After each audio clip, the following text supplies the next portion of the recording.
Salut les devins, c'est Saikyo. Petite intro rapide pour vous dire que la vidéo qui suit, je l'ai enregistrée, sa part audio, il y a à peu près 3-4 mois, quelque chose comme ça. L'information n'était même pas publique quand j'ai tourné. De mémoire, c'est des propos absolument hors sol, lunaires, catastrophiques concernant la production de l'anime Dragon Ball Daima, de la part d'Akio Yoku, son producteur en personne. Je pense qu'il y a eu pas mal de passages où j'ai ragé, et je vous avais promis la vidéo, je vous avais dit que ça serait 1 heure sur laquelle ça allait pas mal tailler Yoku et compagnie. Vous avez été assez nombreux à me la demander, la voici. Sauf que les gars, franchement, je n'arrive pas à faire du montage sur ça. Vous savez à quel point je suis passionné par le fait de partager sur Dragon Ball.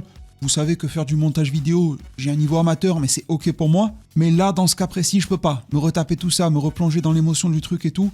J'ai pas envie. Juste, j'ai pas envie. Je pense qu'il y a quand même pas mal d'informations, parce qu'il y a quand même des trucs du style pourquoi Gohan n'est pas dans Dragon Ball Daima. C'est vraiment de ce niveau-là, les questions et les réponses que l'on a obtenues. Vraiment des sujets importants qui ont été piétinés directement par les ayants droit encore. Alors je vous laisse la vidéo, mais elle est en mode podcast. Il n'y aura pas d'image particulière, elle est vraiment à écouter celle-ci. Merci infiniment à ceux qui auront la force d'écouter tout ça, parce que je pense qu'il faut quand même l'entendre une fois, mais y retourner, non merci. Et puis je vous souhaite une bonne écoute. Inutile pour moi d'être un devin pour savoir que vos pieds n'ont jamais foulé le sol lunaire. Et pourtant c'est ce que je vous propose aujourd'hui. Salut les devins, c'est Saikyo. Voici des informations concernant Dragon Ball Daima plus particulièrement, et en définitive de grosses réponses à pourquoi cette série a floppé et pourquoi est-ce qu'elle est mauvaise. Cela ne relève même pas d'informations officieuses ou quoi que ce soit, c'est tout à fait officiel. Les propos que je m'apprête à vous traduire en français nous proviennent du Blu-ray japonais de Dragon Ball Daima. Akio Yoku, Yoshitaka Yashima ou encore Aya Komaki, ces deux derniers étant réalisateurs et réalisatrices sur la série,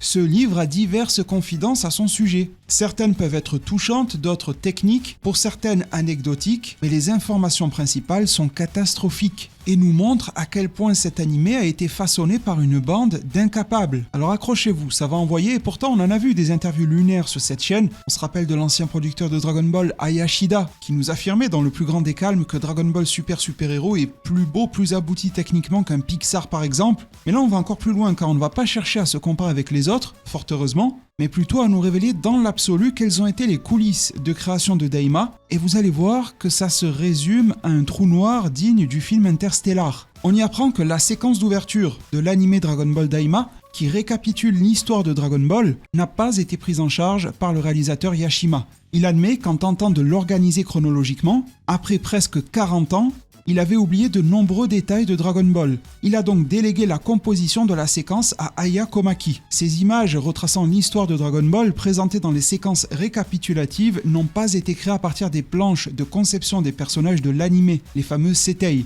À la suggestion de l'un des animateurs, l'équipe a décidé de recréer fidèlement le style des illustrations originales, notamment de magazines de la part d'Akira Toriyama. Parenthèse, d'où cet aspect proximité avec le manga lorsqu'il s'agit de récaps pourtant liés à l'anime Dragon Ball Z.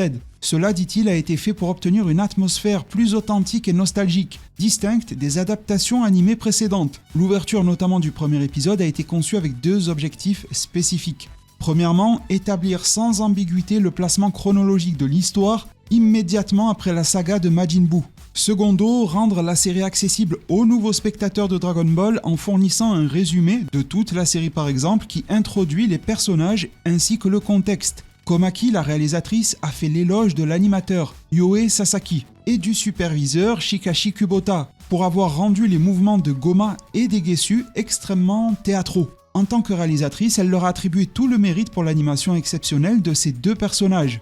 Et c'est vrai que dans le premier épisode de Daima, ça a envoyé. On nous explique ensuite que cette sorte de fresque d'écran de moniteur qui affiche les événements passés ont reçu une attention particulière de l'équipe en charge de la photographie. Komaki, réalisatrice, explique que l'objectif était d'équilibrer une esthétique comme fanée et nostalgique, tout en préservant une image nette comme dans les séries actuelles et nouvelles, créant un effet qui évoquait le passé sans paraître simplement vieilli. Pour le moment, je leur serre la main, tout ce qui est dit là est juste et correct. Ils poursuivent en disant que la ressemblance physique entre Degesu et Shin n'est pas fortuite. Il est expliqué que tous 2 appartiennent à la même race, à savoir les Shinjin. Ce détail fait partie de la construction plus large du monde du royaume des démons, le Daemakai ou le Makai, introduit dans Daima. Le vétéran de l'animation et chara-designer Katsuyoshi Nakatsuru a créé une large variété de visuels qui a servi de guide fondamentale pour le décor, définissant à la fois l'atmosphère générale, les couleurs ou encore l'apparence globale du monde. Premier morceau d'interview assez propre. Et je pense qu'on peut tous être assez d'accord avec ça. Et d'ailleurs, ce n'est pas l'esthétique de Daima qui a rebuté du monde, bien au contraire.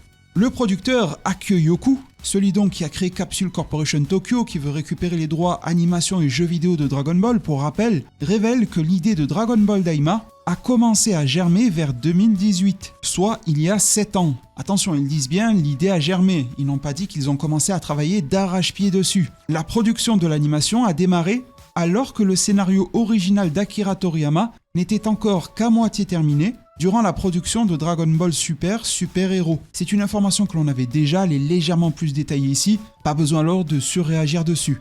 Avant de lancer la production de masse, Yashima, réalisateur, a supervisé la création d'un épisode pilote d'environ 3 minutes. Ces images avaient pour but de définir et d'obtenir l'approbation pour le style visuel, en interne donc, la construction de l'univers et l'atmosphère générale auprès de toute l'équipe. Ça commence à se corser car au départ, on apprend que ni le format ni la date de sortie n'avaient été décidés, comme le raconte Akio Yoku. Vous allez voir que c'est le roi du je sais pas. Le travail, selon lui, avait commencé sans trop de préoccupations pour ces aspects. Ils ont commencé à travailler la série sans aucune idée de date de sortie, pourquoi pas, mais aussi sans aucune idée de format. De plus, on apprend qu'il n'y avait aucun plan spécifique pour sa durée ou sa diffusion. Vous voyez pourquoi on a tâtonné sur l'aspect web-série, pourquoi est-ce que c'est passé finalement sur Fuji TV en télévision japonaise donc, et il n'y avait même pas de plan pour sa durée. Et là, c'est beaucoup plus problématique. Que Daima en général n'ait pas de durée, je peux l'entendre. Quand on va tâter le terrain, on va voir si ça plaît au public, si on fait une saison 2 plus tard, même si je suis plutôt partisan des projets qui ont de l'ambition, qui s'assument et qui lancent déjà une production de saison 2 alors que la première n'est pas terminée. Il faut selon moi y aller fort, travailler énormément, pas pondre un animé à moitié terminé et voir si jamais ça peut plaire et faire rentrer un maximum d'argent. Là, c'est malhonnête. Alors donc que Daima n'ait pas eu de durée spécifique, ok, mais qu'ils y aillent à tâtons sans même savoir ce que la saison 1 pourrait donner si elle était un film, un animé fleuve, un animé saisonnier, de combien d'épisodes, de combien de saisons, enfin, on peut qualifier cela de beaucoup de choses, sauf de professionnels. L'équipe a donné des instructions précises aux comédiens de doublage pour les nouveaux personnages. Il ne faut pas rechercher une sorte de cohérence émotionnelle humaine, surtout que la plupart des personnages doublés ici ne sont pas humains. Et c'est vrai que jusqu'à Son Goku, même s'il est imprégné de cette terre, son ADN dans le récit n'est pas censé être codé en tant que terrien, de toute évidence. Et on peut aller jusqu'à Glorio et autres du Daimakai, peuvent être volatiles et changer instantanément. Ils ont donc évité d'interpréter ces émotions moment par moment, sans se soucier d'une progression psychologique linéaire. Alors c'est bien beau comme justification, mais c'est de l'écriture vraiment flemmarde. Là, ça veut dire on peut changer du tout au tout, d'épisode en épisode, et on ne se soucie pas d'une progression psychologique linéaire. Alors l'aspect linéaire, on peut s'en détacher. La progression psychologique d'un personnage n'a pas forcément à être linéaire, au contraire. Par contre, qu'il y ait une forme de progrès, ça c'était quand même attendu et on en a eu 0. Les propos deviennent de plus en plus scandaleux. Mais Yoku continue. Écoutez bien, on va parler de Son Gohan. À propos du fils de Son Goku. Comme vous le savez tous, les personnages sont devenus plus petits. Mais la version miniature de Gohan n'apparaît pas. Il ajoute en plaisantant que Gohan a dû rétrécir quelque part hors écran. Vous ne rêvez pas, ce sont les propos du producteur exécutif, Akio Yoku. La réalisatrice mentionne qu'il aurait été judicieux de l'inclure au moins dans une scène brève. C'est ce que je me tue à dire sur cette chaîne depuis des mois. En réponse, le producteur Yoku se souvient, bien qu'il admet ne pas en être totalement certain, je vous jure, ce type de mec, on devrait les foutre à la porte directement, que Toriyama avait dessiné un design pour le petit Gohan, le Gohan rétréci. J'ai ce souvenir de lui, dit-il. Je me demande où il est. Est-ce qu'il est à la maison ? Eh bien, c'est bien aussi, même sans lui. Sous-entendu, l'animé Dragon Ball Daima fonctionne tout aussi bien sans lui. Mais va te faire voir. Pour qui est-ce que tu te prends ? À ne pas savoir, à ne pas comprendre, à oublier, à relativiser ? À se dire que c'est très bien comme ça et c'est loin d'être la seule des dingueries qui va lancer. La réalisatrice fait l'éloge de Tuo Iwasawa, qui était responsable du combat Goku contre Vegeta, tout premier épisode. Il était sur le storyboard et l'animation. Elle note que Izawa, grand fan de Dragon Ball, ainsi qu'animateur talentueux, a su insuffler son style unique jusque dans la phase de storyboard. L'autre réalisateur, Yashima, a ajouté que cet animateur Iwasawa avait également donné de nombreuses bonnes idées pour les scènes d'action. Prenons un temps pour remercier les artistes sur cette série. C'est aussi quelque chose que je répète à de multiples reprises, notamment dans mes streams dernièrement. Sans les artistes sur Daima, vous aviez un animé du niveau de Dragon Ball Evolution, le film, et je pèse mes mots. Pardonnez-moi la vulgarité, mais on aurait eu une merde ambulante. On a quand même droit à certaines formes d'ambiance, des combats intéressants, on a le droit à de l'art. Et heureusement qu'ils se sont exprimés directement de par leurs travaux, mais aussi en étant force de proposition. Car du côté des ayants droit, des décideurs, il n'y avait rien. C'était le niveau -3 du vaisseau de Babidi. On se retrouve dans la pénombre, dans le néant, et une sale gueule se colle à la nôtre, c'est celle de Yakon. Pour poursuivre, la réalisatrice mentionne que dans le scénario original, l'indication concernant le personnage Namek de Neba était qu'il devait marcher comme un escargot. Vous savez que les Namek en général sont liés à cela, escargots, limaces, répartis entre Univers 6 et Univers 7. Elle précise que M. Shikashi Kubota a apporté de nombreuses corrections lors de la scène du vaisseau spatial avec Goma, Degesu ainsi que Neba. Il a ajouté de nombreux mouvements, rendant Goma, selon elle, en particulier beaucoup plus charmant ainsi que attrayant. Akyoyoku, vous allez voir, ça s'assombrit à chaque fois que lui parle, sauf ici, c'est assez mignon. Il nous explique que Toriyama avait une grande affection pour les personnages âgés, tels que les grands-parents. Que faire de ces figures des protagonistes est une marque de son style. Je ne peux pas dire qu'il est tort ici depuis les débuts avec Kame Sennin, mais ça s'est beaucoup adouci. Avec des figures notamment Namek, comme Saichiro, comme Muri, les deux doyens, comme avec Kami, comme avec Monaito de manière plus récente, dès le point d'origine de Son Goku sur Terre avec l'adoption par son grand-père Gohan.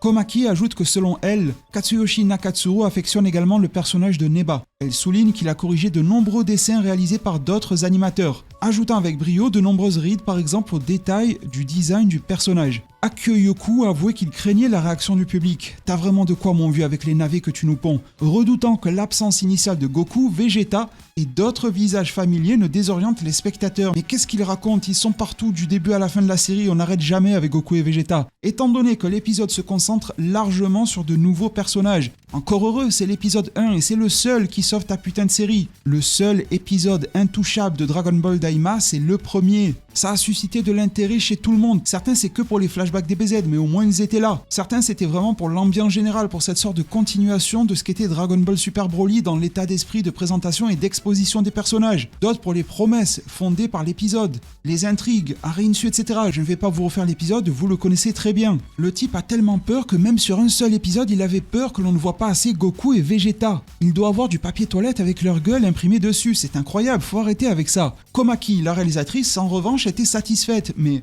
donnez-lui une promotion à cette dame. Depuis tout à l'heure, elle n'arrête pas de dire des masterclass. De nombreuses blagues, selon elle, légères et gags du script original de Toriyama l'avaient convaincu que Goma serait bien reçu. Et évidemment, dans le premier épisode, on était tous très ouverts à l'accueillir, lui ainsi que Neba, ainsi que Degesu ou encore Arinsu. Dans le premier épisode, j'insiste sur ce cadrage-là, ça marchait super bien. Goma, selon elle, est un type de personnage familier dans l'esprit de la série et facile à en prendre en main pour l'équipe. Elle a raison, ça ressemble pas mal à un Pilaf modernisé qui s'en détache pas mal aussi. Toujours selon elle, Goma est aujourd'hui très populaire en interne. Elle a bien fait de préciser parce qu'en externe, chez nous, je ne suis pas sûr que ce soit le cas. Mais au cœur de Toei Animation par exemple, de nombreux animateurs voulaient le dessiner. Et je peux le comprendre. Le personnage est de prime abord intéressant, il a des expressions faciales assez loufoques et qui sortent de l'ordinaire. Rien que pour se faire une expérience, c'est génial. Si tu arrives à toucher au personnage lorsqu'il est petit, lorsqu'il fait des petites bêtises, à la Pilaf, limite à la Louis de Funès, et qu'en plus tu peux l'animer lorsqu'il est en mode Jiren énorme, t'as tout gagné, t'as une expérience colossale. Tu as ratissé large sur le spectre de l'animation. Yashima, à la réalisation, a confirmé que Goma était devenu populaire auprès du staff en interne et son design transmettait immédiatement sa personnalité, ce qui le rendait facile à manipuler dès la phase de storyboard. Ça se voit, ils se sont fait plaisir avec, encore merci aux artistes. Concernant les véhicules, certains ont été créés en images de synthèse, 3D et CGI, au terme d'un processus long et complexe. La réalisatrice, et vous allez voir que les Japonais ont toujours des galères avec la 3D, pas toujours évidemment, mais dans le secteur de l'animation du manga, elle explique à la réalisatrice que cela fut incroyablement difficile, nécessitant de nombreux essais et erreurs durant la création. En même temps, on sait que les designs fournis par Toriyama en matière de mecha, en matière de véhicules, sont toujours ultra détaillés, donc c'est vrai que les retranscrire en animation, c'est pas une tâche aisée. Il existe, selon elle, une illustration originale de Toriyama pour le véhicule de Goma. Lors du processus de modélisation, l'équipe se demandait constamment « Mais comment est-ce qu'on va arriver à réaliser cela ?» L'adaptation était longue car elle pouvait sembler exacte sous un certain angle. Mais vu qu'on est en 3D, cela nécessitait de prêter attention aux détails mécaniques. Un plan pouvait fonctionner mais pas l'autre angle de vue. Yashima ajoute que Toriyama était très méticuleux concernant les machines, les véhicules. Il expliquait la raison de chaque détail et réalisait aussi des vues en 3 dimensions. On a un nouvel aperçu ici d'une autre personne qui me paraît très honnête sur l'implication notable d'Akira Toriyama et jusqu'où il pouvait pousser le niveau de détail. Mais dites-vous que cet artiste-là, le regretté Akira Toriyama, était sorti de sa retraite, était malade et était en fin de vie. Et c'était malheureusement l'un des rares aptes à tenir la barre encore. Il ne fallait d'ores et déjà plus compter sur des vieux types comme Akio Yoku. Il est d'ailleurs très chanceux de pouvoir collaborer avec des personnes comme Yashima, comme Komaki. Je suis sûr qu'ils nous ont envoyé tout ce qu'ils ont pu, mais quand c'est gâté, c'est gâté. Ils auront au moins réussi à sauver les apparences, à sauver l'immersion, à sauver l'ambiance. Akio Yoku se montrait d'ailleurs, nous disent-ils, écoutez bien, parmi tout ce qui existe dans Dragon Ball, parmi tout ce qu'il y avait d'important dans Daima, le lore, les personnages, Gohan, je sais pas, il est paumé chez moi, il y a un petit dessin comme ça, hop, au final c'est pas plus mal ainsi. Les trucs qui ont été lancés dans la série, qui ont disparu, la fusion, enfin beaucoup de choses. Yoku se montrait extrêmement pointilleux quant à la représentation de la nourriture. Le boug s'est cru dans Final Fantasy. Même la différence entre un verre à champagne et un verre à vin devait être évidente. Il devrait rapidement en stopper la consommation, je pense que ça altère la moindre once de compétence qui pouvait résider dans son esprit faiblard. Il s'excusa de cette précision excessive tout en félicitant le rendu final. Le mec s'est concentré sur les verres à vin et les verres à champagne. On n'en a rien à taper de ça. Mets-nous du jus de fruits et réussis ta série, on n'en a rien à cirer. De nombreuses réunions furent consacrées à la fête elle-même dans le premier épisode.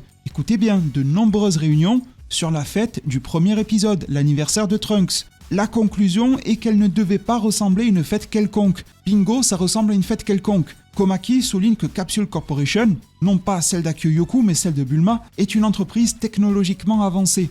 D'où l'idée d'ajouter de nombreux éléments spéciaux. Je l'ai ressenti un petit peu mais c'était pas ouf, on va pas se le cacher. Yoku voulait éviter de réutiliser des décors déjà trop vus. C'est pourquoi ils ont choisi de nouveaux visuels et accessoires afin de donner à l'ensemble une apparence renouvelée. Là encore, palmarès 0, niveau de réussite 2 sur 20, copie à revoir. La fin du premier épisode a été volontairement montée de manière ambiguë quant à ce qui s'y déroule exactement. Ça aurait pu marcher si jamais ils n'avaient pas mis la suite dans le trailer qui précédait le premier épisode. On voit la scène de fin d'épisode 1 dans le trailer de Daima, et on voit Goku et Vegeta rajeunir, en mode fin d'épisode 1, début du 2, un truc comme ça. Merci pour les intentions, mais elles ne font que acte de présence, ça ne pouvait pas marcher. Komaki révèle qu'elle a remonté la séquence finale, par exemple en raccourcissant le plan sur les yeux des personnages, afin d'éviter de livrer trop d'indices et de renforcer le sentiment de mystère. Dommage pour toi ma grande, mais le trailer avait tout révélé. Merci pour les travaux quand même. Yashima, toujours la réal, explique que l'un des principaux défis fut d'adapter le jeu animé des personnages à leurs nouvelles proportions. Komaki ajoutant que le changement radical dans la structure corporelle rendit la tâche difficile pour les animateurs, peu habitués à dessiner les personnages sous cette forme.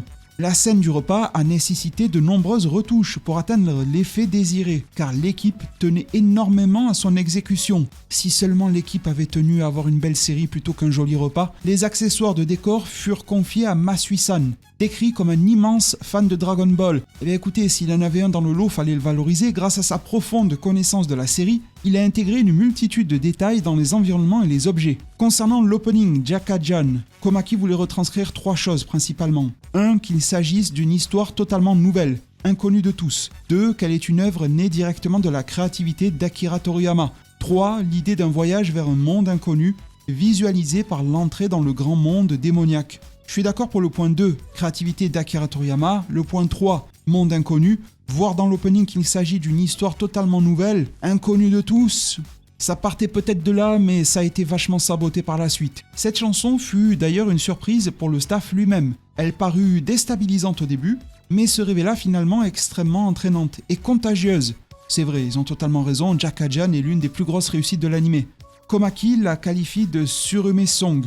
C'est une expression japonaise désignant une chanson qui, tel le calamar séché, j'ai failli croire qu'elle parlait d'Akio Yoku ici, révèle plus de saveur et de profondeur à mesure qu'on la mâche et donc qu'on l'écoute. La scène où Vegeta ne peut pas partir dans Dragon Ball Daima parce que le vaisseau ne possède que 3 sièges. C'est volontairement conçu comme une comédie. Tout le monde sait que davantage de personnages pouvaient monter à bord. Mais il s'agit d'une astuce narrative pour justifier son absence du groupe principal d'aventuriers, contrairement à ce qu'attendait le public. J'ai même pas envie de commenter à quel point cela vole bas. Du côté de Akio Yoku, écoutez bien, le design de Karine, Maître Karine, utilisé dans la série, est sa version actualisée et plus mignonne, que l'on a pu voir par exemple dans le film Dragon Ball Super Super Hero. Iyoku avait expressément demandé cette version parce qu'il l'adore énormément. Le mec se tape des délires sur notre dos et au détriment de Dragon Ball. Les verres de vin, les verres de champagne, Maître Karine, il veut la tête de super-héros, on fait un pot pourri des designs parce que ça lui plaît comme ça. Ce mec ne comprend absolument pas Dragon Ball, c'est impossible. Toriyama, nous dit-on, tenait à une distinction terminologique précise. Les véhicules, dans le grand monde des démons, ne devaient absolument pas être appelés Uchusen, à savoir vaisseau spatial, mais Hikoki, avion, véhicule volant. En effet, du point de vue des habitants du Daimakai, l'univers n'est pas un vide à traverser, mais une extension de leur propre monde. Ainsi, ils voyagent dans des avions, qui se déplacent entre différentes zones de leur royaume, et non dans des vaisseaux spatiaux. Que vous appréciez ou non cette distinction-là, on ressent que c'est quand même plus sérieux en matière de gestion du lore, des éléments de détail de la part d'un auteur relativement à son œuvre, contrairement à l'autre bande de clowns, qui se demande si Mr Popo va proposer un jus de pomme ou un jus de tomate à des guessus quand il va le rencontrer. C'est un autre niveau de créativité. En parlant de Popo, sa version mini a nécessité selon eux un long processus de développement, avec 3 voire 4 versions différentes discutées avant que le modèle final ne soit arrêté. La composition du groupe de personnages a été décidée selon différents critères. Shin, ou Nare, a été inclus par nécessité narrative, pour expliquer le Daimakai. Il l'a pas fait souvent, le pauvre Shin, mais bon. Glorio en tant que nouveau personnage. En revanche, les autres membres ont été choisis davantage au ressenti, selon l'alchimie qu'ils pouvaient créer ensemble. Concernant cette notion d'alchimie, je comprends, Glorio, nouveau personnage, ok. Par contre, intégrer un personnage au chausse-pied par nécessité narrative, alors heureusement, Shin est plutôt agréable durant la série, il est sous-exploité, c'est clair, mais il est ok, on va dire. Pourquoi se forcer à l'intégrer? Pourquoi ne pas avoir créé une histoire qui l'intégrait de base? Ça veut dire que le récit à l'origine avait des soucis et qu'il a fallu les combler en intégrant des éléments. Ce n'est pas très grave lorsqu'un récit est avancé et qu'on s'arrange un petit peu la vie, mais quand on vient de le créer et que ça part déjà mal, vaut mieux revoir sa copie. Iyoku observe que Akira Toriyama accorde une grande attention au décor narratif ainsi qu'aux arrière-plans, notant qu'il n'introduit pas de nouveaux éléments simplement par principe, mais seulement lorsqu'il estime qu'il s'intègre parfaitement à l'histoire. Il donne un exemple, celui de l'idée de la véritable nature des Kaioshin, en supposant que Akira Toriyama l'avait probablement en tête depuis longtemps, et attendait simplement le bon moment pour la révéler. Et en même temps, ça devrait donner de grosses leçons à Kyoyoku, parce que pendant que lui se demande s'il y aura du vinaigre de cidre ou balsamique sur la table, Toriyama se demandait quand est-ce qu'il allait pouvoir développer le monde d'origine des Kaioshin, les Shinjin, leurs variétés, etc. Je n'attends de personne d'être un Toriyama bis, mais de faire pitié à ce point, tel que Iyoku, et d'être aussi haut gradé dans la hiérarchie Dragon Ballesque, je trouve ça gravissime. Il s'interroge sur ce que les spectateurs pensent lorsqu'ils entendent Royaume démoniaque, puisque celui-ci n'avait jamais été montré de cette manière auparavant. Komaki, toujours très pertinente cette dame, affirme que le 3e épisode démontrera que le Daimakai n'est en réalité pas si différent que cela de la Terre, une touche très typique d'Akira Toriyama. Heureusement qu'on a 2-3 personnes par-ci par-là qui comprennent encore un minimum Dragon Ball, ce que Toriyama a pu léguer, mais ça ne suffit pas. Et ça risque d'être de pire en pire si on met pas un gros coup de pied là-dedans, si on fait pas tomber les mauvaises têtes, etc. Il va y avoir de gros problèmes. En parlant de lui, Iyoku rappelle que Yashima faisait le storyboard des premiers et 2e épisodes, et à ce moment-là, le premier fut réalisé par Komaki, tandis que le second le fut par Karazawa. Iyoku suppose que certaines parties de la production furent menées en parallèle, ce qui compliqua l'unification du style. Vous voyez, les mecs ne savent pas où ils vont. Ils travaillent tout en même temps, il n'y a pas d'unification. Il y a encore des grosses stars de Dragon Ball Super qui, jusqu'à la phase 2018-2015, se sont reproduites, même sur une production très concentrée sur laquelle on a le temps de s'appliquer, telle que Daima. Il est cependant, Iyoku, très heureux qu'aucun décalage artistique ne soit perceptible entre un épisode et le suivant. C'est plutôt vrai. Komaki confirme, ce fut une lutte pour tout le monde, mais au final, le travail fut achevé avec succès. Yashima découvrit que Goku utilisait le Nyoibo, le bâton magique, après avoir vu le design initial du personnage par Toriyama. D'après Komaki, il aurait été alors formidable de voir de toutes nouvelles scènes d'action montrant un Super Saiyan brandissant l'iconique bâton, ce qui s'est produit notamment face au Tamagami. Ils estiment que les animateurs ont également apprécié cette tâche, car beaucoup n'avaient sans doute jamais eu l'occasion d'animer un tel objet emblématique. Je peux comprendre à quel point ça a pu être important pour divers animateurs sur le projet. C'est en ce sens-là pour eux un rêve devenu réalité et je les en félicite. Komaki poursuit et raconte que durant les sessions d'enregistrement des voix, de nombreux comédiens, de leur côté aussi, exprimaient leur enthousiasme en disant des choses comme « Je suis tellement heureux de faire partie de Dragon Ball pour la première fois ». A priori, ils se le disaient réellement en interne et je peux le croire. Il travaillait avec une grande passion et une concentration intense. Hyoku décrit l'atmosphère comme joyeuse et légère, portée par un esprit d'encouragement mutuel entre les comédiens. Komaki confirme et cite l'exemple de Piccolo et Vegeta, les nouveaux mini, qui se consultaient mutuellement pendant les répétitions et se demandaient « peut-être que ce serait mieux de le faire comme ça ou plutôt comme ceci ». Et là, vous voyez, je trouve qu'ils y vont à tâtons, mais c'est plutôt positif. Il y a un encouragement, une valorisation mutuelle pour se pousser à se dépasser, à faire mieux, à donner le meilleur. C'est pas comme Hyoku qui ferme les yeux, lève les bras et il avance et il verra bien ce qui va se passer. Ce vieux fou va glisser sur une peau de banane, c'est tout ce qui va lui arriver. Komaki commente le thème de fin. Nakama. On a parlé de Jaka-Jan, maintenant Nakama. Ce fut entièrement animé par Katsuyoshi Nakatsuru. Elle estime que grâce au talent de l'animateur, il exprime parfaitement le style de Toriyama. Komaki, elle adore de nombreuses coupes et souligne à quel point chaque séquence raconte une petite histoire. Même si elles ne font pas partie de l'intrigue principale, elles contribuent à imaginer la vie quotidienne des personnages durant l'aventure. Alors ok, mais en même temps, je suis obligé de me mettre en opposition à ça. Dans une certaine limite, ça fonctionne. Mais quand l'opening et l'ending racontent quasiment plus ou ouvrent plus de perspectives que la série elle-même, c'est qu'elle est dotée de gros problèmes. Il y a plein de perches qui sont tendues, il y a même des faux moments, Goku contre Vegeta, allez savoir pourquoi. Il y a aussi des choses comme le lore de Glorio qui n'est jamais développé dans la série. C'est immonde, dans la série on a l'impression que les meilleurs morceaux ont été coupés, alors que ending, opening suggère tellement de choses à son égard mais aussi à ceux d'autres personnages. Yashima ouvre le commentaire à ce sujet en disant « En résumé, le travail artistique du combat est incroyable. Les mouvements sont fantastiques et bien sûr la 3D est extraordinaire également.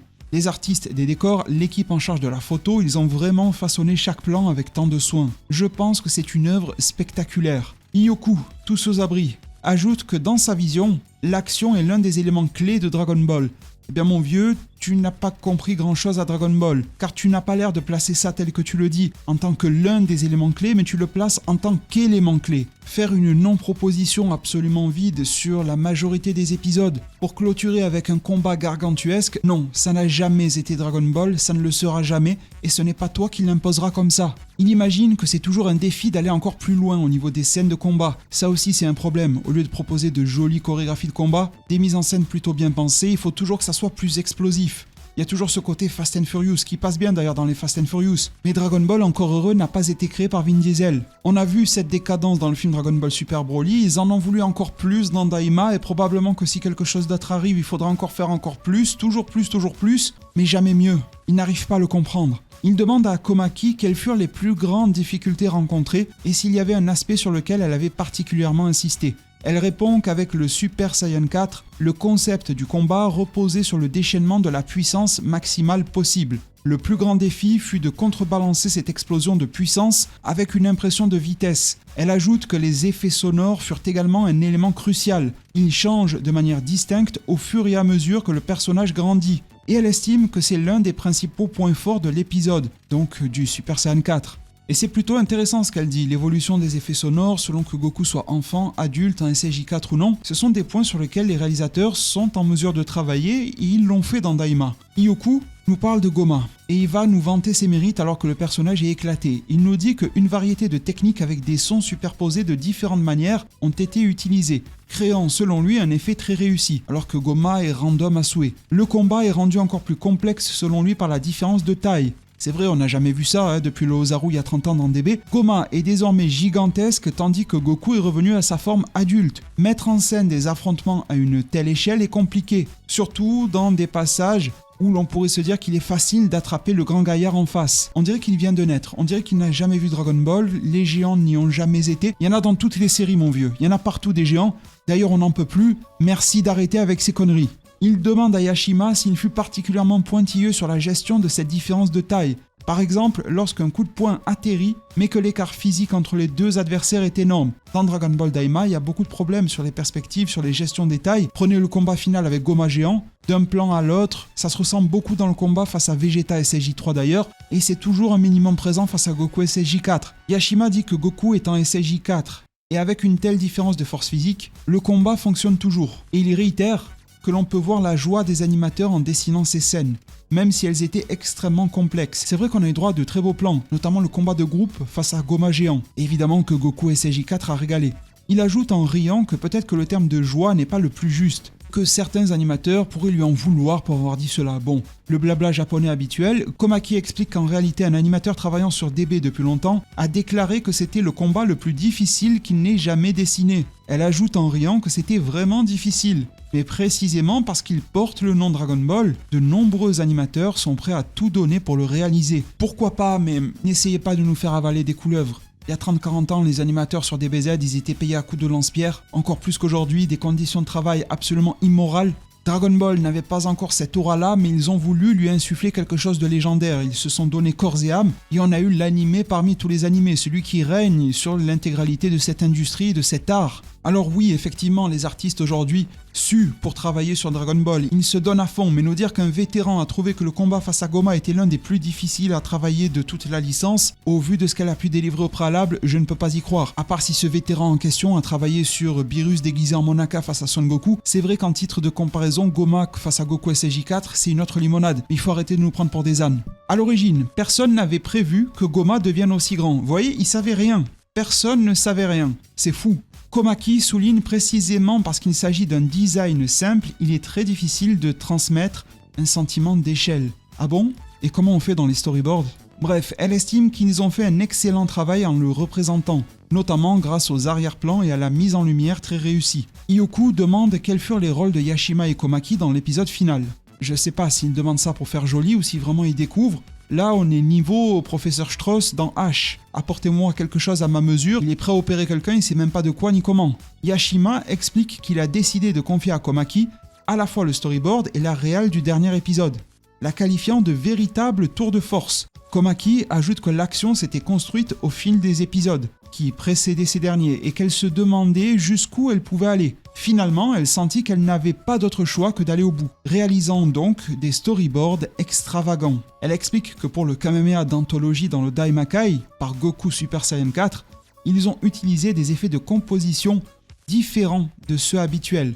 Ils furent particulièrement méticuleux sur le Super Kamehameha de Goku en SJ4, après qu'il ait grandi, Ioku déclarant avoir été impressionné par l'explosion qui traverse les différents mondes. Komaki révèle qu'ils ne savaient pas exactement à quoi ressemblait l'espace extérieur au royaume démoniaque. Ils ne savent rien, il n'y en a pas un pour savoir ce qui se passe. Mais qu'elle voulait pousser encore plus loin la mise en scène, montrant ainsi tous les mondes immergés dans le vide spatial. Alors ils arrivent à bien se rattraper sur leurs pattes, mais c'est avec beaucoup de dépit que je lis ce type d'interview-là, ce type de déclaration-là. Le bateau est troué et on monte dedans, le bateau coule et on continue de ramer. Et pas un seul capable de prendre le recul nécessaire pour comprendre pourquoi, comment améliorer plus tard, rien du tout. Le vide spatial, dit-elle, c'est ce qui a vraiment trotté dans énormément d'esprits de personnes ayant travaillé sur cette série et ça s'est ressenti. Cette série est vide. Concernant les effets résiduels du Kamehameha, tels que l'énergie restant même sur les ongles de Goku, c'était un effet visuel sympa dans le dernier épisode. Komaki explique que ce n'était même pas une directive directe de sa part. Encore une fois, la mise a été sauvée par quelqu'un d'autre. Le département de la photographie a pris l'initiative et a continué à ajouter des détails jusqu'à ce que le résultat devienne une image véritablement spectaculaire. Ça veut dire que de base, encore une fois, c'était pas si ouf que ça, il a fallu des rajouts extérieurs. Alors, c'est aussi le but d'une équipe, d'avoir des ajouts, d'être force de proposition, de composer, etc. Mais quand même, un minimum. Et si le visuel de base ressemble à foot de rue, il faut arrêter de nous prendre pour des cons. Dans la scène suivant le Kamehameha, quand Goma retrouve sa taille d'origine, Ioku commente qu'il s'agit d'un moment où l'on se demande jusqu'où les choses peuvent aller. Il souligne que la 3D, ou plutôt les arrière-plans et la composition, sont incroyables. Komaki ajoute que là encore, l'équipe proposa de nombreuses idées pour les effets visuels et les détails. Ioku note que le résultat n'apparaît jamais chaotique. Le travail de Komaki est exceptionnel. Il y a tellement de choses qui se passent à l'écran, mais si cela atteignait un point où l'on ne comprendrait plus ce qui se passe, ce serait inutile. Enfin, il a dit quelque chose, bon c'est la base, mais enfin il a dit quelque chose qui se tient. Durant la scène où Goku concentre son énergie pour le Kamehameha, il mentionne la performance de la comédienne Masako Nozawa. Il paraît que son cri durant la session d'enregistrement fut si puissant qu'il impressionna toutes les personnes en présence. La conversation se déplace ensuite vers la création du nouveau design du Super Saiyan 4. Ioku explique que Toriyama s'en est occupé. Ce n'est pas précisé s'il l'a dessiné lui-même ou s'il a seulement fourni des instructions à Nakatsuru. Comme un design du SJ4 existait déjà dans DBGT, ils ont décidé de l'utiliser comme base, puis d'y ajouter des éléments spécifiques à cette série. Toriyama avait une aversion particulière pour l'idée que le dogi, donc le vêtement de Son Goku, se déchire lors de la transformation. En gros, le haut du vêtement qui disparaît dans des BGT comme ça, comme par magie, et qui revient d'ailleurs souvent, considérant que la tenue de Goku était trop iconique et importante pour être détruite. La solution créative fut donc de la préserver.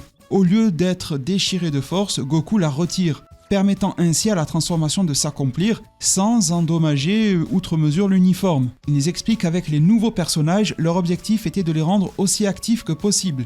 Yoku déclare qu'il ne s'agissait pas seulement de les faire apparaître, mais de leur donner un rôle concret dans l'intrigue. Un exemple selon lui, c'est Majin Buu, qui conserva une importance clé jusqu'à la fin. Il est devenu roi comme ça au dernier moment, c'était un peu stylé mais il a rien foutu. Il était attachant c'est vrai, mais à part ramener du chocolat, qu'est-ce qu'il a fait ? Il n'a rien fait, il n'a servi à rien. Majin Buu c'est pire, il n'en parle même pas. Il le sait, c'est pour ça qu'il n'en parle pas Yoku, c'est très vicieux ce qu'il fait. Il parle de ce qu'il a plus ou moins réussi, mais tout ce qui est raté, Arinsu, Degesu, Dou, etc., il en dit pas un mot. Si jamais c'était pas assez clair, il révèle que la fin n'avait pas été décidée dès le départ, et qu'elle constitua une surprise même pour lui. Au début de la production, il n'avait reçu qu'environ la moitié de l'histoire originale, soit 9 à 10 épisodes. Le scénario, à partir du 10e, arriva de Toriyama alors que la production était déjà en cours. Ça répond aux personnes qui se sont dit peut-être que Toriyama était trop mal en point et donc il n'a pas fourni la suite de la série, donc elle est mauvaise. Non, Toriyama a fourni l'intégralité de Daima, mais il l'a fourni en lot. Une première salve de 9 à 10 et le reste jusqu'au 20e ensuite. Cela l'est mis au pied du mur, dit-il. Yoku avoue, malheureusement pas qu'il est exécrable, mais il dit honnêtement je ne pensais pas que cela se terminerait ainsi. Genre il a été surpris de fou par la fin de Daima. Dans le 4e épisode, accrochez-vous, là on revient à un pic, là, un peu comme sur Gohan, il y a les insectes permettant la fusion qui apparaissent. Et on pensait qu'ils seraient utilisés dans le final. Ajouta-t-il en riant que cela n'arriva pas. Pour le déroulement narratif de la conclusion, ils ont retravaillé et réorganisé plusieurs fois l'ordre et le contenu, en évaluant ce qui fonctionnerait le mieux. Ils se sont donc dit qu'ils activeraient un petit fusil de Tchekhov narratif avec ces outils de fusion, et puis plus rien. Et pourquoi pas se foutre de notre gueule ensuite en interview, nous riant en pleine face. C'est dégueulasse, franchement. Moi je m'en foutais un petit peu d'avoir une fusion Goku-Vegeta, à la limite si on en avait une, j'aurais préféré qu'elle soit novatrice, ni Gogeta ni Végétaux, pourquoi pas pour pimenter un petit peu imprégné du Daimakai vu que les artefacts en proviennent. Me direz-vous les Potara aussi du coup, mais bon on s'est compris. Mais j'aurais bien apprécié une autre fusion, qu'elle soit ennemie, alliée, peu importe, quelque chose avec de nouveaux personnages. C'est rare et c'est toujours cool dans Dragon Ball, pensez au vieux Kaioshin, résultant de la fusion entre un Kaioshin classique et une sorcière. C'est vraiment intriguant comme fusion à voir. Il poursuit en disant que de nombreux changements furent faits dans la partie finale. Qui faisait quoi et dans quel ordre ? Ce n'était pas le plan initial, mais ce processus créatif, il qualifie ça de processus, c'est juste une misère créative, permis de modeler les personnages encore davantage. Concernant Majin Buu, par exemple, ils ajoutaient des suggestions comme « il devrait être plus comme ceci » ou « cela fonctionnerait mieux s'il devenait comme ça », ce qui mena finalement à son couronnement en tant que roi. Personne ne savait quoi faire dans cette histoire. Le personnage est livreur Uber toute la série, il finit par devenir le roi. Alors si de telles choses arrivaient dans la vraie vie, ça m'irait, ça serait un petit peu reconnaissant tout ça. Mais dans une série de renom, un peu de dignité quand même, c'est piteux ce qu'ils ont fait. Ils savaient même pas, ils étaient pas sûrs lequel devenait quoi. C'est pas un scénario ça. Et puis bon, pour amorcer la conclusion, Yoku pense que ce fut un rebondissement surprenant pour tout le monde. Toutefois, ils avaient inséré de petits indices, laissant entendre que Buu pourrait être étonnamment cool. Et certains spectateurs avaient peut-être déjà soupçonné, et si Buu devenait le roi des démons. Alors j'avais plutôt misé une pièce sur Ibis, mais pourquoi pas Buu après tout. Yoku observe que les Namek possèdent des histoires et des sentiments très différents, et qu'à cette occasion, nous avons pu en apprendre davantage sur leur passé. Au-delà du dialogue dans la scène avec Neba et Piccolo, on ressent le poids des émotions profondes et d'un passé complexe porté sur leurs épaules. Oui, mais c'est raté. C'est complètement raté, ça ne développe rien. C'est encore une fois cryptique, mystique et ça ne sert à rien. Sombre est mon passé, lourd est mon futur, enfin, on s'en fout de tout ça, là faut délivrer. Katatz, le père de Piccolo, le cataclysme Namek, la création de leur planète, les Namek qui ont migré depuis le Daimakai jusqu'à cette planète. Dans les plans originaux Toriyama, c'était la plus proche du Daimakai, ça aurait pu être validé ici. L'arbre Agisa, pourquoi pas faire un lien avec la forme orange de Piccolo? Oui, on peut aller très loin. La scission que peuvent opérer les Namek, la réunification de leur corps, l'assimilation, l'importance de l'eau dans leur peuple, il y a tellement de choses à définir. L'esclavage auquel ils ont été soumis, c'est dit dans Daima, par les démons. Que l'on comprenne les origines de ce peuple à chaque fois maltraité, voire même jusqu'à génocider dans l'arc Namek et Freezer. Selon Yoku, c'est une séquence qui pousse à la réflexion. Mais je paye pas un abonnement Crunchyroll ADN ou je sais pas quoi pour être poussé à la réflexion. Je veux que toi, tu m'apportes la réponse. On n'est pas en train de regarder Inception ou je sais pas quoi, allant au-delà, dit-il, des simples lignes prononcées. Pour lui, la phrase « j'attendrai avec impatience » de Neba résume tout. Et il la trouve extrêmement émouvante. Oui, c'est touchant, mais ça n'apporte rien. C'est flemmard, c'est de l'écriture lazy. Et c'est ainsi qu'ils reviennent. Avec cela, le voyage prend enfin fin. Comment ça enfin? On n'a même pas l'impression qu'il a commencé et tu nous dis enfin 5 ans, 20 épisodes. Il ajoute qu'ils ont produit 20 épisodes aux aventures variées et demande à Yashima si en regardant l'ensemble de la série, une scène particulière s'était démarquée à ses yeux. Yashima répond que le deuxième royaume démoniaque était très intéressant. C'est là qu'apparurent tout ce qui est Kraken ou encore la race des mégas. Et il admet que cette partie aurait pu être davantage développée, mais putain oui, mais pourquoi ça n'a pas été dit, discuté avant? Pourquoi est-ce que ça n'a pas été fait? Komaki, quant à elle, cite la bataille finale comme son moment préféré, celui qu'elle souhaitait plus que tout réaliser. Yoku lui demande si cela inclut la difficulté physique et les efforts que cela impliqua. Elle confirme, je pense que oui. Tout le monde a souffert à partir de l'épisode 17. Goku est cool quand il se bat, Vegeta l'est tout autant, et je crois que c'était là le plus grand attrait de la série. En 2025, ça se résume à ça. Goku est cool quand il se bat, Vegeta aussi. En vrai, quitte à faire des séries éclatées, faites juste des épisodes spéciaux avec que du combat. Il y a Goku, Vegeta, il y a un mec chelou en face, ça se tape avec. Voilà, c'est cool, c'est beau. Ça permet d'éviter aux équipes de cruncher et tout ça. Vous faites un épisode de temps en temps, là, quand vous pouvez, quand vous avez envie, quand le compte en banque est un petit peu faiblard. Un petit combat, il n'y a même pas besoin d'expliquer qui c'est en face, c'est bon. On démarre Kamehameha transformation. Apparemment, c'est ça l'attrait. C'est tellement décrédibilisant. C'est tellement réducteur relativement à ce qu'est Dragon Ball. Mais qui a compris ce qu'est Dragon Ball dans cette foutue équipe? Il est révélé que les titres des épisodes... Ah oui, on revient sur ça, donc vous savez, les fameuses lettres en rouge dans les titres des épisodes. Eh bien, il nous confirme ce que l'on avait compris, notamment grâce à Herms98 à l'époque. Il y en a 20 au total, chacune avec un mot différent, sachant à l'avance que la série comporterait 20 épisodes. Alors là, ils savaient. Au début, ils ne savaient pas, maintenant ils savent. Ils assignèrent une combinaison de 2 caractères avec les fameux Dakuten en japonais, ceux qui sont en rouge, à chaque titre d'épisode. Ça crée selon eux une sorte de puzzle. Cela exigea une grande ingéniosité, car de nombreux personnages ont des noms comportant des Dakuten, et le défi fut de parvenir à les organiser intelligemment. Ils ne disent pas s'il y a quelque chose de plus à en comprendre, peut-être que des aguerris à la fois de Dragon Ball et de la langue japonaise y parviendront, tels que Herms98, je vous tiendrai informé évidemment. Et pour terminer, la conversation se tourne vers la scène post-générique de Daima. Yoku demande à Komaki et Yashima sur quoi ils ont porté une attention particulière. Komaki répond: premièrement, la différence dans la manière dont les plans furent traités entre Goku adulte et Goku mini.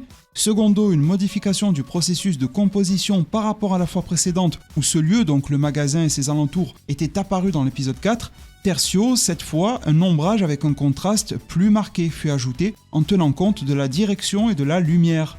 Elle remercie le département photographie et l'équipe d'animation pour leur travail extraordinaire qui rendit la scène très réussie. Yoku conclut enfin en nous disant que le visuel final montrant Goma et Goku était en réalité une illustration dessinée directement par Toriyama pour eux, utilisée précisément pour l'écran de clôture. Et j'espère, nous dit-il, que vous l'imprimerez bien dans votre mémoire. Petit bonus, parce que Yashima, le réalisateur, a plutôt brillé durant cette interview, mais sachez bien à qui on a affaire. Il a dit, je cite, « Vous voyez, j'ai regardé les premières parties de Dragon Ball, mais j'ai manqué une bonne portion au milieu. J'ai recommencé à travailler sur l'animation vers l'époque de Super. En revanche, les plus jeunes membres du staff, eux, ont tout vu. Donc c'est moi que l'on corrige.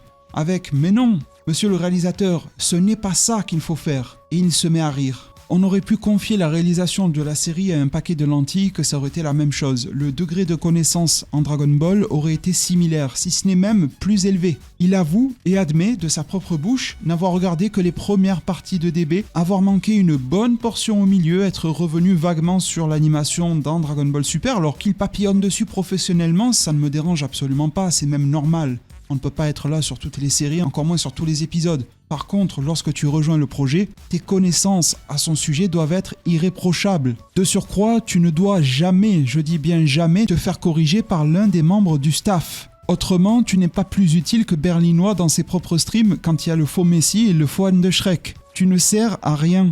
C'est du très mauvais travail qui a été abattu ici, avec de très mauvaises connaissances, avec beaucoup de cœur de la part des artistes, de la majorité d'entre eux, avec beaucoup de connaissances de leur part, et je le salue et je continuerai de le saluer, avec beaucoup de méconnaissances, à la fois professionnelles, à la fois de l'œuvre, managériale, aucune compétence en matière de préparation, de planification. La vision créative et la cohérence se retrouvent brouillées. Et encore, je suis assez gentil dans le choix de mes mots. La gestion sur le plan artistique s'approche du néant. Il n'y a aucun sens de la narration, de la dramaturgie. En matière de communication, de gestion d'équipe, ils étaient eux-mêmes surpris des rebondissements. Les jeunes animateurs corrigent celui qui les chapeaute, Yashima. Il y a un manque de culture en interne et de cohérence de vision dans l'équipe. On nous parle de travailleurs en souffrance, notamment à partir du 17e. Il y a des conditions de travail parfois catastrophiques qui se sont retrouvées normalisées. La mise en scène est limitée, elle est souvent rattrapée par d'autres équipes. Et grâce à l'indépendance qu'ils ont réussi à prendre. L'exploitation de la série, de son univers, des personnages, n'est que très superficielle. On dépend énormément du fanservice, Goku SJ4, une scène spectaculaire par-ci, un combat final par-là, le combat par-dessus tout. Énormément d'hésitation, d'innovation à contresens, de retour nostalgique imbuvable. À la lecture de ces propos, et après avoir évidemment visionné la série, Dragon Ball Daima souffre d'un déséquilibre, notamment entre héritage et innovation,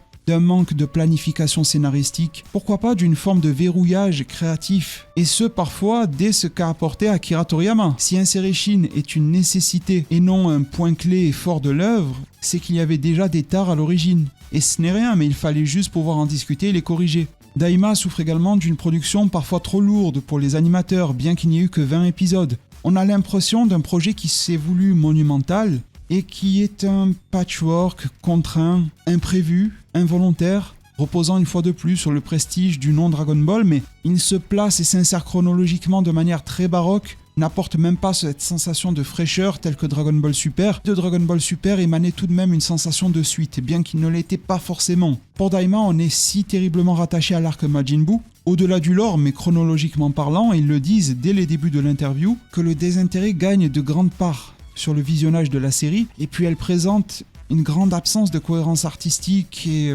narrative solide. Sur le plan personnel, regardez bien à quoi l'on a droit. Akio Yoku, producteur exécutif, il est en état de surprise permanent, il s'attarde sur des bêtises, le verre de vin, etc. L'implication de Toriyama paraît élevée, mais la communication avec ce dernier paraît faible. Il avoue que la moitié du scénario manquait déjà au début. Il avoue avoir des visuels, des dessins de sa part, il sait même pas s'ils sont chez lui, il en a fait quoi ? Il a confondu ça avec du Moltonel, c'est pas possible à ce niveau-là. Dans son attitude, il n'est pas professionnel, il est comme un spectateur, plutôt détaché d'ailleurs de Dragon Ball. Il décrit souvent ses impressions, il est souvent surpris. Le producteur exécutif est aussi là pour donner une ligne directrice, et ne semble jamais l'avoir fait. On se retrouve avec un suiveur plutôt qu'un leader. Le fanservice est en plus assumé, pour celui qui est présent, mais aussi ce qu'il a retiré, tel que la fusion. Beaucoup d'insistance sur Goku, Vegeta, le SJ4, le Kamehameha, l'explosion, le spectaculaire, toujours plus que la production précédente. Le mec n'a rien compris. Trouvez-vous dans ses propos la moindre once de rigueur conceptuelle ? À plusieurs reprises, et j'ai été gentil de ne pas m'arrêter dessus, il a dit « Je ne suis pas certain,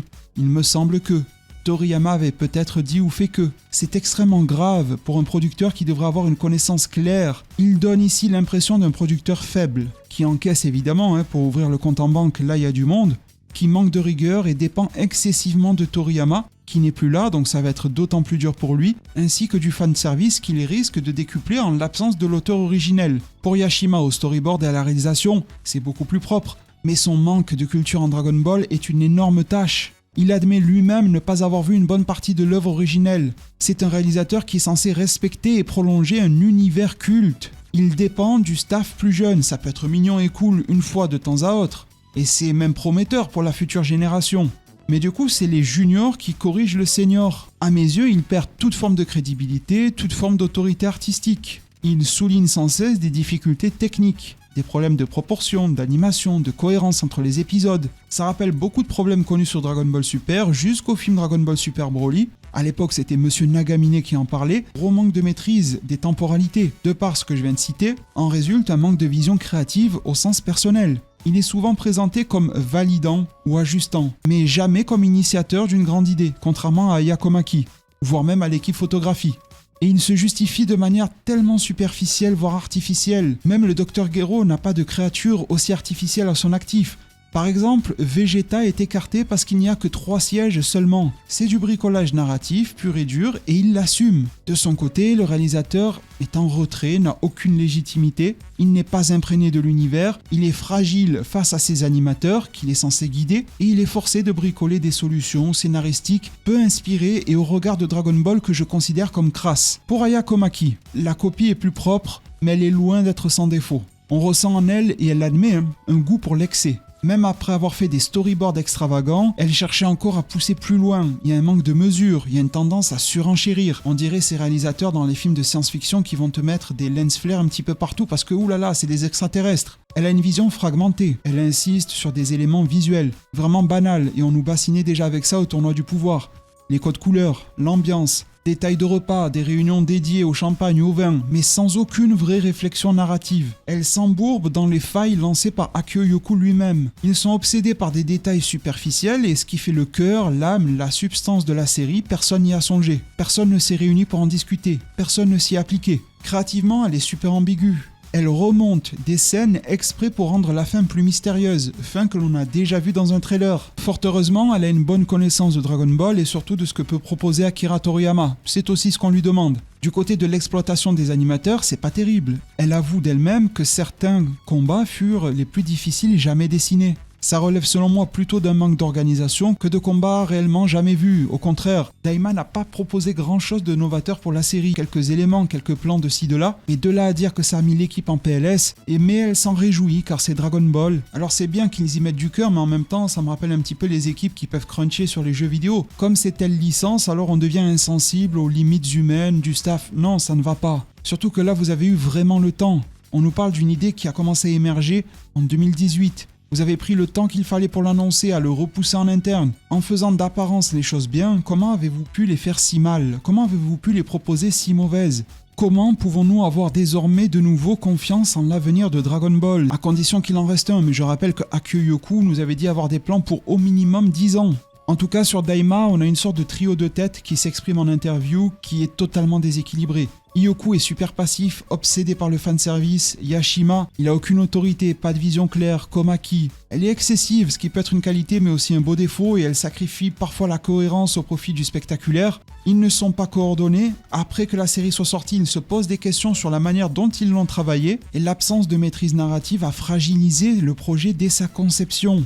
On sait comment ça fonctionne avec le Toriyama moderne notamment. Même s'il pondait un scénario complet, il fallait de grandes têtes pour pouvoir venir le combler, nous ayant fait totalement passer à côté d'une grande et ambitieuse renaissance de Dragon Ball. Peut-être que les jeunes générations qui travaillent sur ces types de projets, qui y travailleront plus tard, seront nourris par ces échecs, par ces gros moments d'arrêt fournis par les anciens sur la série. Ceux qui corrigent actuellement les têtes pensantes vont peut-être devenir ceux qui corrigeront les générations futures, et peut-être que ça retournera à nouveau de manière assez saine. Mais en l'état, on n'y est pas, et pour ma passion première qu'est Dragon Ball, ça m'attriste énormément. Je vous remercie infiniment de m'avoir suivi du début à la fin de cette vidéo. Elle fut extrêmement longue. Pensez à la booster sur YouTube, la nouvelle fonctionnalité, à lui mettre un like. Peut-être pas pour ceux qui s'y est raconté, mais ne serait-ce que par soutien pour ma chaîne, pour ma propre personne, pour les travaux accomplis dessus. Cela m'aiderait énormément.